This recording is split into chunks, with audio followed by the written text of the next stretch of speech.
What does it mean to awaken each morning already condemned? The thought presses against Josiah's mind as his eyes open to the stale darkness of the cabin. The air is heavy with sweat, wood smoke, and sorrow.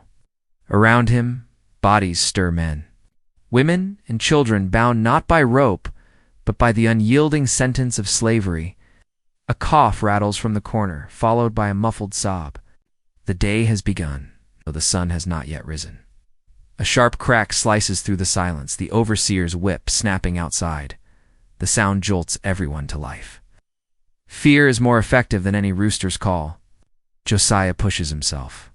Upright muscles stiff from yesterday's labor, his shirt clinging to the sweat that never seems to leave his skin.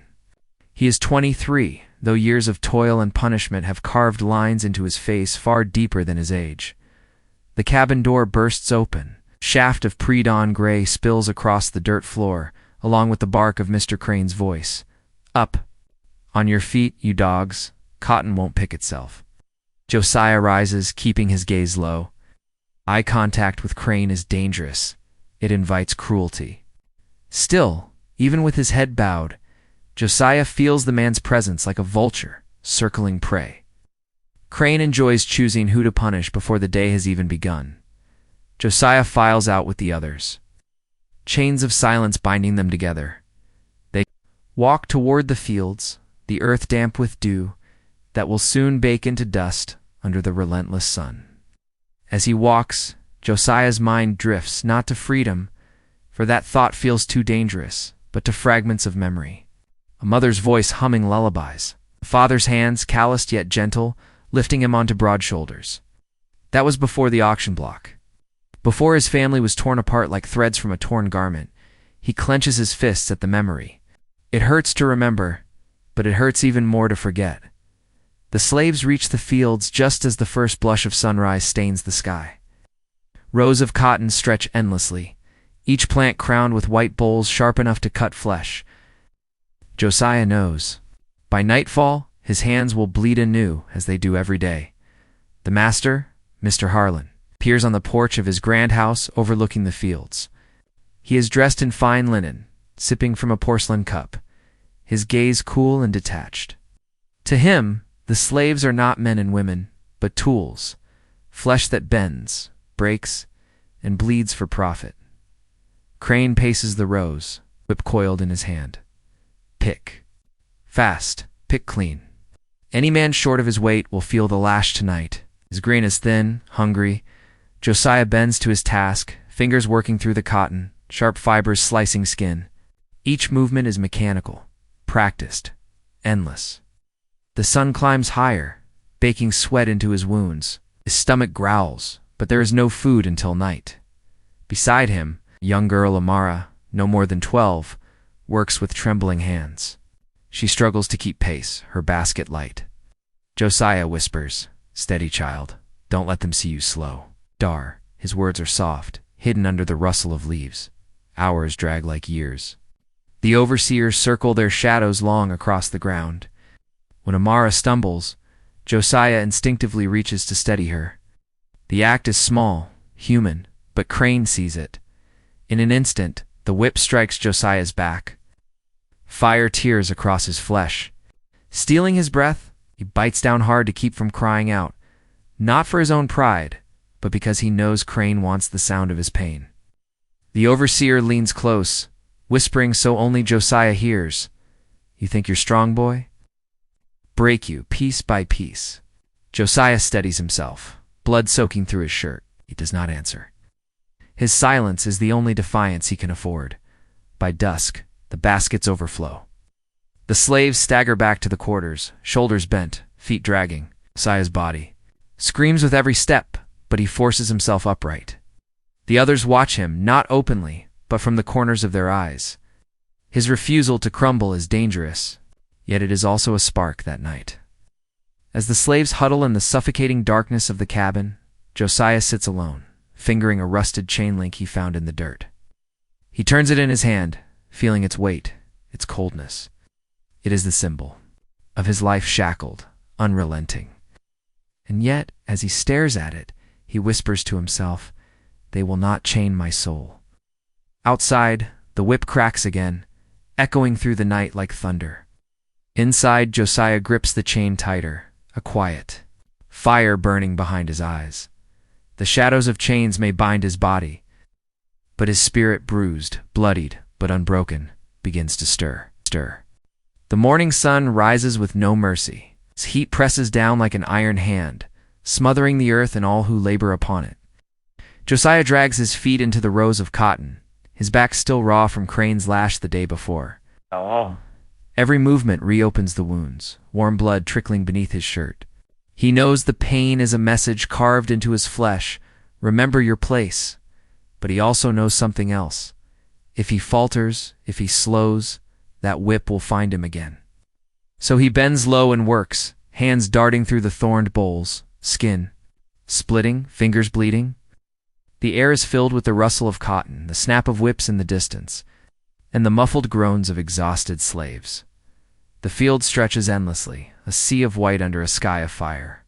Every row conquered reveals another waiting ahead, mocking their efforts. The overseers patrol on horseback, eyes sharp for weakness. The slaves are not men, women, or children to them. They are machines of flesh, expected to move without pause until dusk. Beside Josiah, Amara struggles. Her small hands bleed quickly, crimson staining the cotton she gathers. She stumbles often, the weight of her half-filled basket nearly toppling her. Josiah glances at her, his jaw tightening. She is just a child, but slavery has no mercy for youth. Steady, he murmurs again, his voice low so only she hears. Take smaller handfuls. Keep your basket moving.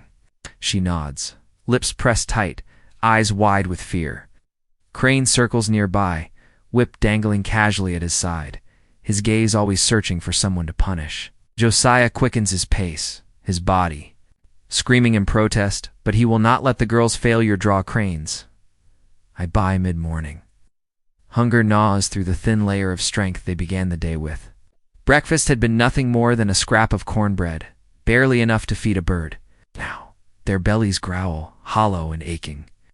The sun climbs higher, blinding, turning sweat into rivers that sting their open wounds. The hours crawl. Time is measured not by clocks, but by the overseer's voice, barking orders, and by the occasional scream when a whip finds its target. Josiah keeps his head low, but his ears hear everything. The soft sobs of a mother whose child was taken to another plantation last week, quiet curses of a man whose spirit has not yet been crushed. The desperate prayers muttered under breath. Near noon, Amara collapses. Her legs buckle, her basket spilling cotton into the dirt. Josiah reacts without thought, lunging to help her up. He grabs her arm, steadying her, whispering urgently, on your feet, child. Don't let them see you fall. But Crane sees. The whip whistles through the air and cracks against Josiah's back once more, reopening wounds not yet healed. Pain explodes, hot and merciless, driving him to his knees. Amara gasps, covering her mouth, terrified. Crane dismounts his horse and strides over, towering above Josiah. Did I give you leave to touch her? His voice drips with venom, his eyes alight with cruel amusement. Josiah stays silent, biting down hard on his tongue. Crane lashes him again and again, the blows raining down in front of the others. Each strike is meant not just to wound, but to humiliate, to remind everyone that kindness is forbidden, humanity a crime. From the porch of his house, Master Harlan watches. His lips curl into a thin smile as he sips from his porcelain cup. To him, Josiah's pain is not suffering, it is entertainment. When Crane finally tires, Josiah lies gasping in the dirt, his shirt soaked with blood. Crane kicks him once, hard in the ribs. Get up, he snarls. You've got cotton to pick. Josiah forces himself to his feet, staggering. His vision blurs, but he refuses to fall again. Slowly he bends and resumes his work, hands trembling but relentless. His silence burns hotter than the sun above, for in that silence is defiance. The day drags toward evening. Shadows grow long, the air thick with dust and sweat. Baskets fill, but so do the overseer's tempers. Any shortfall, any mistake. means punishment tonight? By dusk, Josiah's body feels carved from stone, heavy, cracked, unmoving. Yet he still stands, still breathes. Around him, the others limp toward the quarters, their faces hollow. Eyes dulled by exhaustion, Crane lingers near, his gaze fixed on Josiah. There is a promise in his eyes. I will break you, boy. But as Josiah staggers forward, bloodied and battered, something flickers inside him. A fire small but unyielding. He thinks of Amara's frightened eyes, of the whispers of prayer he heard in the fields, of the faint memory of his mother's lullaby. They can chain his body, starve him, lash him until his skin tears, but they cannot yet claim the last ember of his soul. And as long as that ember burns, there is still something within him that belongs to no master, no overseer, no chain. Night falls heavy over the plantation, wrapping the land in a suffocating stillness. The fields, once alive with the rustle of cotton and the cries of pain, now lie quiet, as if holding their breath. But within the slave cabins, silence is not peace. It is the silence of exhaustion, of broken bodies too weary to speak, of souls carrying grief too heavy for words. Josiah lowers himself onto the rough wooden floor of the cabin. His back burns with each movement, the lash wounds from the day still raw. He presses his palm against the dirt, grounding himself, reminding his body to endure. Round him, the others settle into their corners. The air is thick, damp with sweat, heavy with despair. The small cabin holds more than a dozen souls, crammed together like livestock. Their breaths shallow, their voices swallowed by fatigue.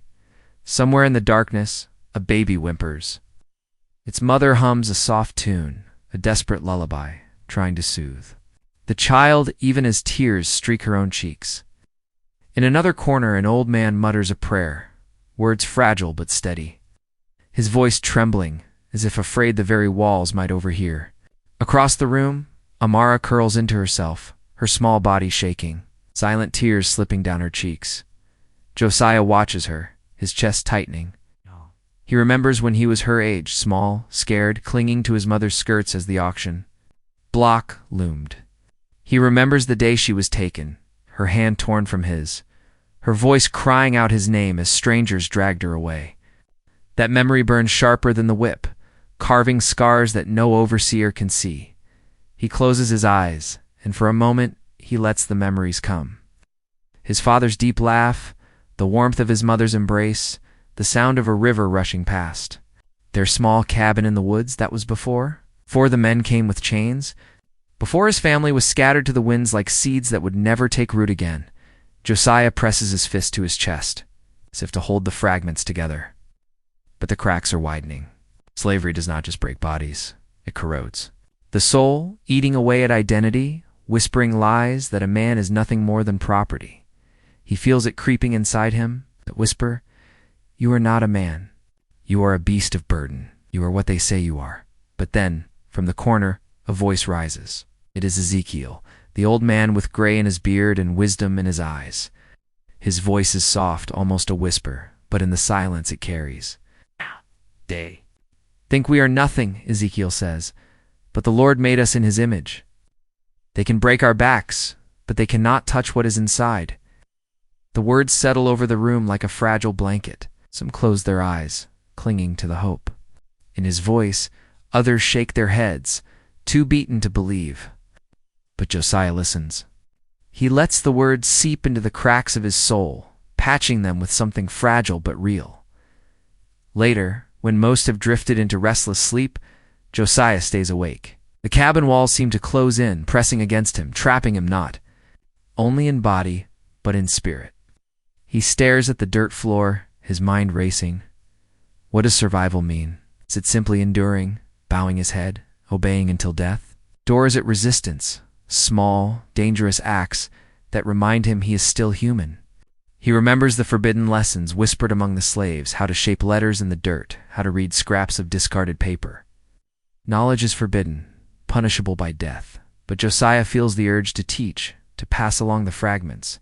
Of what he knows? Perhaps that is resistance, perhaps that is freedom, but fear claws at him. Every act of defiance risks not only his life, but the lives of others. Crane would not hesitate to kill a child just to make an example. Josiah feels torn, split between survival and rebellion, between fear and defiance. The night drags on, every creak of the cabin, every rustle of straw sounding louder in the dark. At last, Josiah lies back against the wooden wall, staring into the shadows. His body aches, but his mind refuses to rest. Somewhere beyond the fields, freedom exists. He knows it. Men walk unchained, families stay whole, children grow without fear of the whip. But that world feels like another planet, unreachable, untouchable. He wonders if he will ever see it, or if he will die here. Just another nameless soul swallowed by the soil of the plantation, yet as exhaustion finally pulls at his eyes. Josiah makes a quiet vow. He will not let the cracks consume him. He will hold on, however fragile, to the ember of defiance in his chest. For himself, for Amara, for the memory of his mother's voice. And though the cabin is dark, though despair hangs heavy in the air, somewhere within Josiah, a fragile light flickers. It is faint, almost invisible, but it is enough. The sun rises heavy and red, as if the sky itself bleeds. Josiah feels the weight of it pressing on his shoulders as he joins the line of slaves trudging toward the fields. His body is a map of wounds, old scars crisscrossed with fresh lashes, muscles knotted and swollen. Yet the greater pain lies inside, in the silence that slavery demands. In the humiliation of bending his back each day under the eyes of men who see him as less than human. Mr. Crane waits for them in the field, his whip coiled neatly in his hand, gleaming in the morning light. He is not content merely to oversee. He craves power, feeds on it like a starving man. His eyes find Josiah immediately, narrowing with a hunger that chills the blood. Crane has not forgotten the defiance in Josiah's silence, nor the way the others seem to look to him. That spark must be crushed. By midday, the heat has grown unbearable. The slaves work in silence, cotton filling baskets, sweat stinging eyes, blood staining fingers. Josiah's wounds reopen with each movement, yet he does not falter.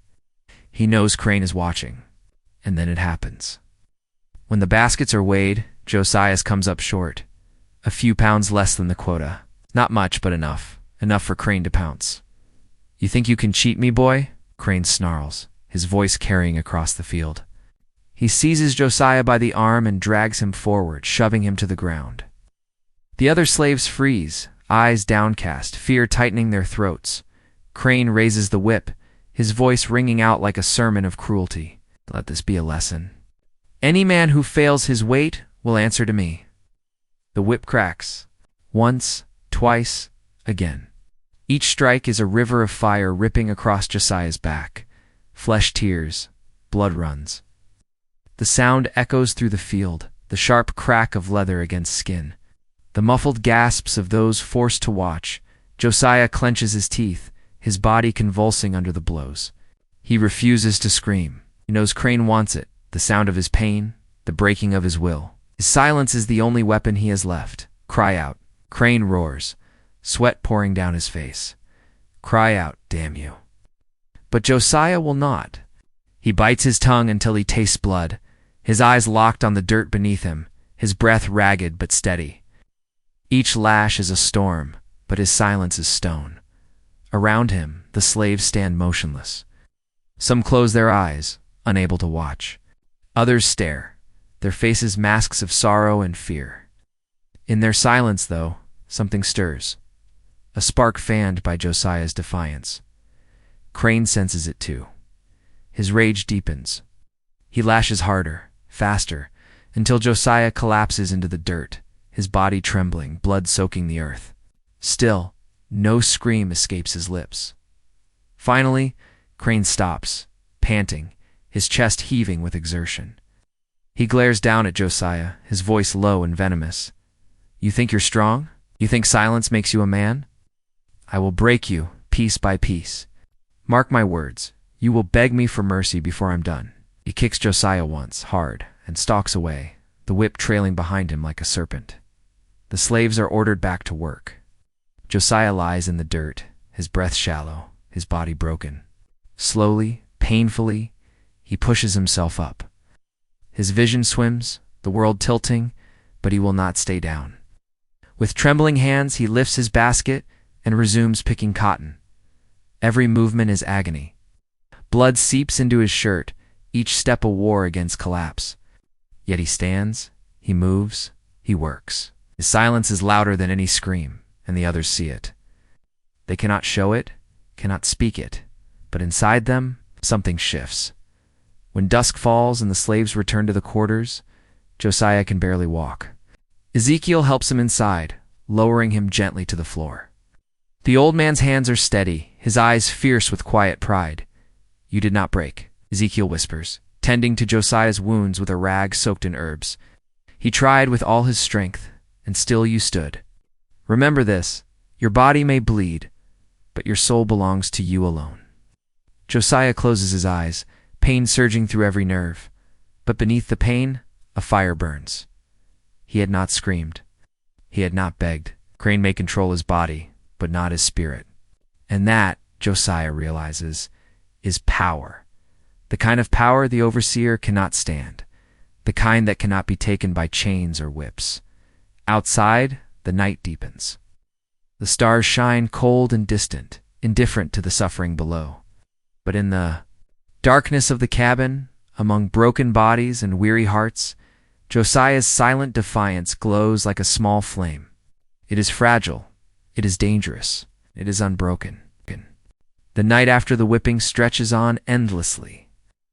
Pain is a tide that never recedes, washing over Josiah's body with each breath.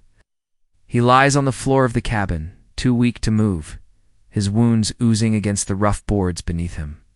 Every shift sends fire through his nerves, but he dares not cry out, not from pride, but because his voice belongs to him, and he refuses to give it to Crane.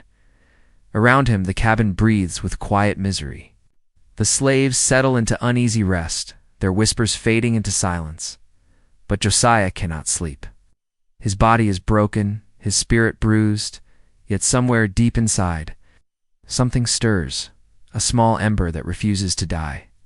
In the corner, Ezekiel rises. The old man moves slowly, his back bent with years of labor, but his hands are steady. He kneels beside Josiah with a small pouch of herbs, crushing them with practiced care. Their smell, sharp, earthy, healing, fills the air. "Hold still, son," Ezekiel murmurs, his voice low so the guards outside won't hear. "This will burn, but it will keep the rot from taking you."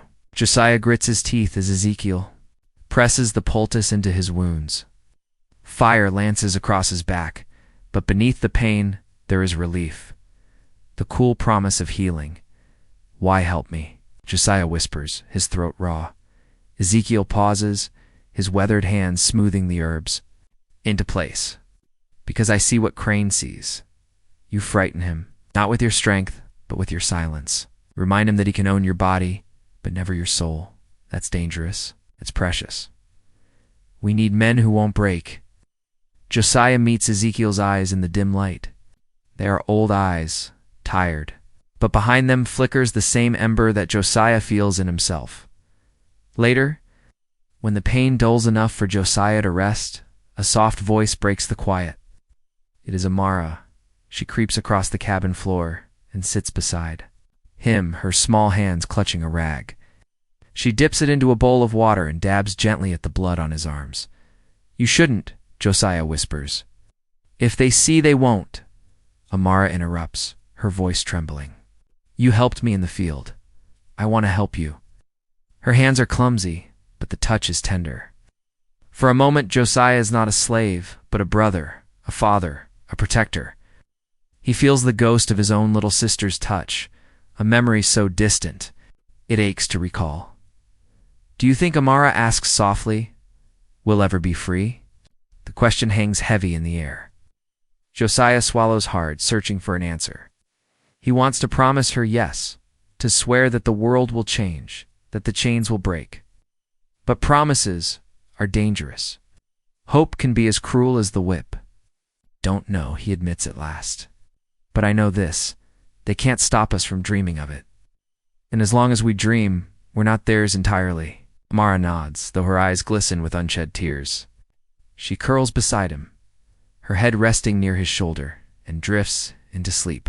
Josiah stares at her small frame, feeling both sorrow and resolve. He cannot let her spirit be crushed. If he must endure, let it be so she may one day see more than chains. Even in this place of darkness, there are flickers of light. Ezekiel's wisdom, Amara's innocence, even the scraps of food the master's wife sometimes leaves near the quarters. They are small, fragile acts, but they are proof that humanity survives even under the lash. Josiah clings to these ashes of kindness as though they were gold. They remind him that he is not only a body to be worked, not only flesh to be beaten, but a man still capable of giving and receiving care, is that he realizes his power. As the night deepens, the cabin fills with the quiet rhythm of breathing. Josiah closes his eyes, pain still pulsing through his body, but his spirit steadied by the touch of hands that chose to heal instead of harm. Crane will strike again. The master will continue to smirk from his porch. The fields will demand blood, and sweat and tears. But tonight, Josiah holds to the ember inside him, fanned by kindness. And he knows with a certainty that fills his chest like fire, they can chain his body. They can tear his flesh, but they cannot extinguish the flame. That kindness keeps alive. The harvest season arrives with no mercy. The days grow longer, the work heavier, the overseers harsher. From sunrise until the last light fades, the slaves bend beneath the sun, dragging baskets so heavy they carve grooves into the soil. Feet blister, hands split. Backs bend until they seem on the verge of breaking.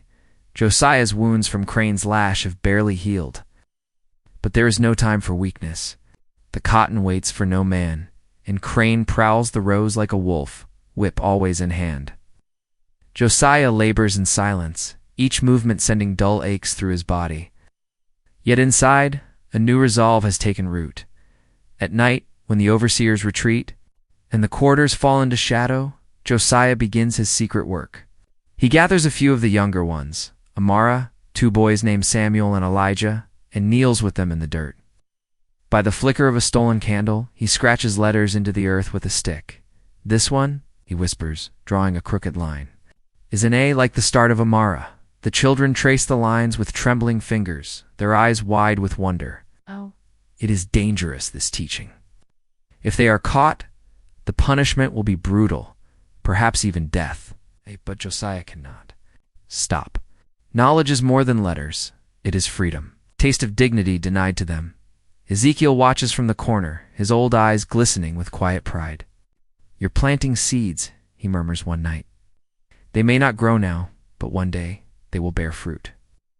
Josiah nods, though fear gnaws at him. Each lesson feels like standing at the edge of a cliff, one misstep away from the abyss.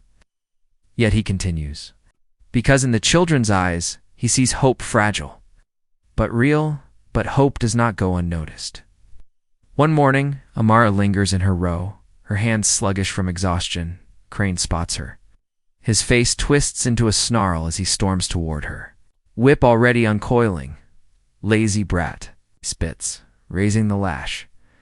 Josiah reacts before thought, steps forward, his body placing itself between Amara and the whip. The lash lands across his chest with a sickening crack, the pain blinding, but he does not move aside. "Please," Josiah gasps, his voice raw. "She's only a child." Crane's eyes blaze. "And you'll pay for her weakness." Comes again, harder, splitting his skin. Josiah collapses to his knees, his body racked with agony. Amara screams, reaching for him, but Ezekiel holds her back, whispering fiercely, "Don't. You'll only make it worse." Crane lashes Josiah until the ground runs red, until the man is little more than a trembling heap. Then, satisfied, he spits on the dirt and walks away, leaving him broken.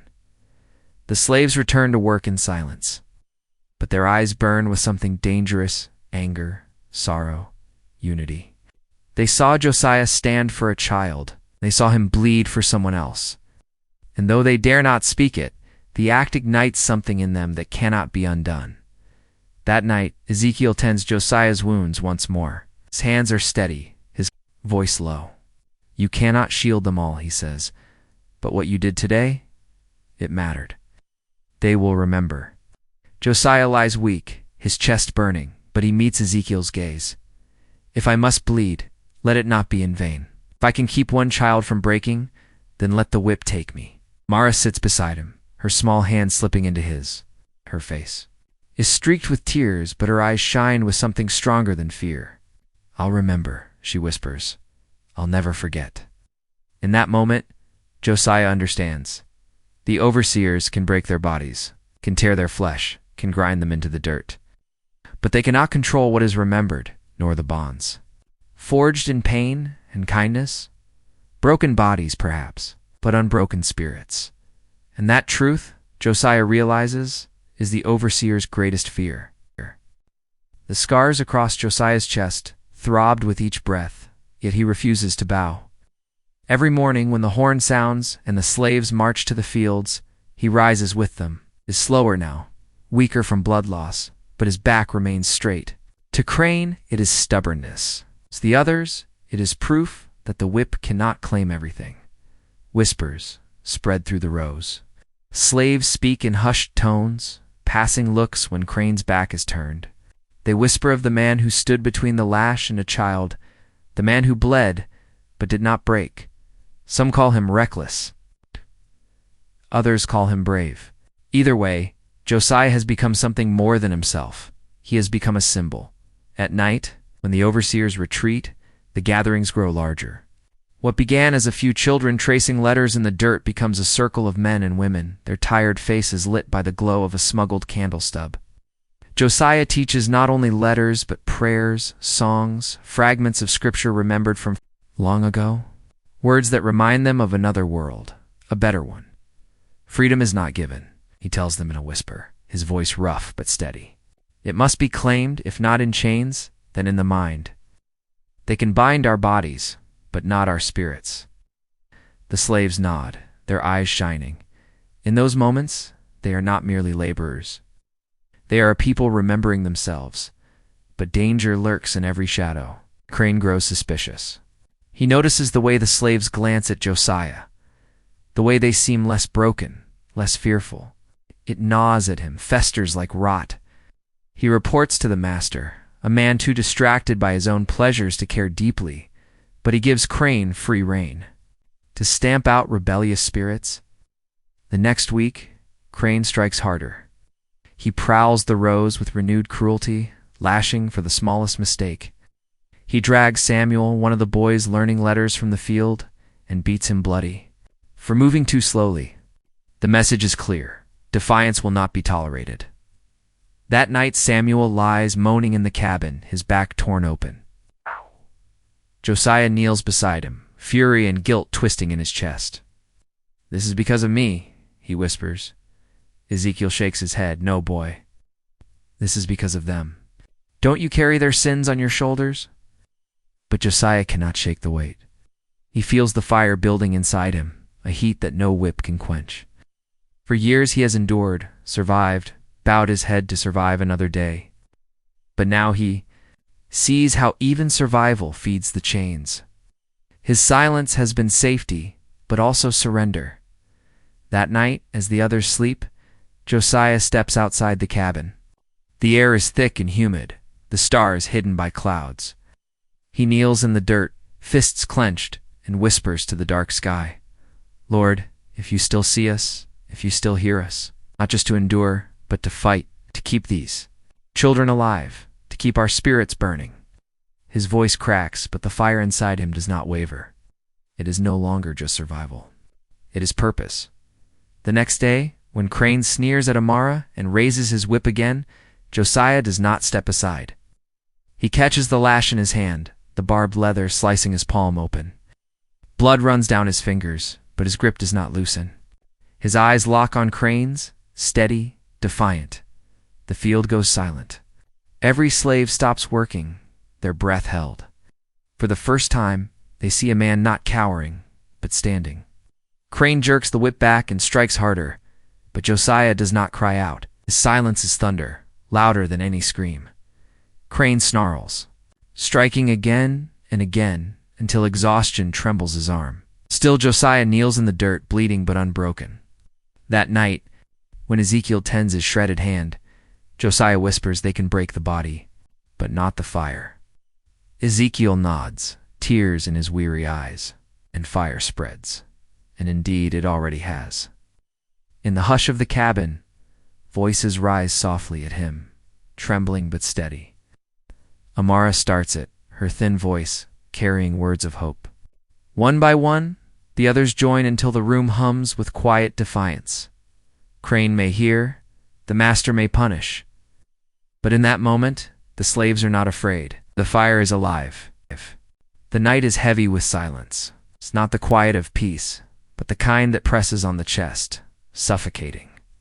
Josiah sits awake on the floor of the cabin, his torn hand wrapped in rags, his body battered but unbowed. Around him the others sleep, uneasily, their breaths uneven, their dreams haunted by whips and chains. He has become the center of their whispers, their songs, their stolen glances of courage. Yet Josiah feels the danger closing in. Crane's eyes have followed him too closely, too long. The overseer has seen the fire spreading, and fire is the one thing masters cannot control. Before dawn, the cabin door slams open. Crane storms inside. Flanked by 2 guards with rifles, his voice drips venom. You think you're something, boy? Teaching them? Making them sing? I'll cut the fire out of you and show them what happens to fools who think they're men. The guards drag Josiah up before he can resist. His body aches, but his spirit is steady. The others wake, gasps filling the room as they watch. Amara clutches Ezekiel's hand, tears streaming down her cheeks. Crane hauls Josiah into the yard, the cold air biting his skin. The first streaks of dawn stain the horizon, painting the fields in a ghostly gray. The slaves are forced to gather there, chains rattling as they shuffle into place. The master steps onto his porch, yawning, amused by the spectacle. Make it quick, Crane, he drawls. We've got a harvest to finish. Crane sneers and shoves Josiah to his knees. He coils the whip in his hand, savoring the moment. You want to be their hero? Then die like one. Josiah lifts his head. His face is bruised, his body trembling, but his eyes blaze. He looks to Amara, to Ezekiel, to the men and women whose lives have been carved into silence, and he speaks. They can chain our hands, they can break our backs, but they cannot own our souls. The words cut through the morning air, heavy with truth. The slaves stand taller, their chains still binding, but their spirits stirred. 4. A heartbeat, even Crane falters, unsettled by the calm in Josiah's voice. Then the whip comes down. The first strike rips through flesh. Josiah grits his teeth, refusing to cry out. Another strike, then another. The sound echoes across the field. Cruel and sharp, but Josiah remains silent. His body jerks, blood stains the dirt, yet he does not scream. Amara sobs, her small voice breaking. Please, stop. Ezekiel pulls her close, his own tears running unchecked. Crane lashes until sweat pours down his face, until Josiah's back is a map of wounds. Still, Josiah kneels, his silence louder than any cry. His strength is not in his body, which is failing, but in the fire within him. At last, Crane, panting, raises his whip for the final blow. But Josiah lifts his head once more, his voice ragged but steady. You cannot kill the fire. And then the whip cracks for the last time. Josiah's body collapses into the dirt, still and silent. For a long moment, there is nothing but the sound of wind rustling through the fields. Then, softly a voice begins to sing. Amara. Her trembling voice rises into the morning air, carrying a hymn Josiah had taught them. Steal away home. Ezekiel joins her, his deep voice, breaking, then another and another. Soon the yard hums with song, fragile, defiant, alive. The overseers shout, but the voices swell, unstoppable. Filling the dawn with the fire Josiah left behind. The master sneers, waving them silent, but even he cannot smother it. The slaves sing not for him, not for Crane, but for themselves. For Josiah, for freedom. For the ember that now burns in every heart, Josiah's body lies broken in the dirt, but he has not been defeated. His silence, his defiance, his sacrifice, these are the sparks. And sparks once lit do not die, as the sun rises fully over the plantation. Painting the sky in gold and crimson, the slaves stand straighter, their chains no lighter, but their spirits unbound. It is the last dawn Josiah will ever see. But for those who remain, it is the first dawn of something greater. The knowledge that even in bondage, they're more than flesh, more than tools, more than slaves. They are fire.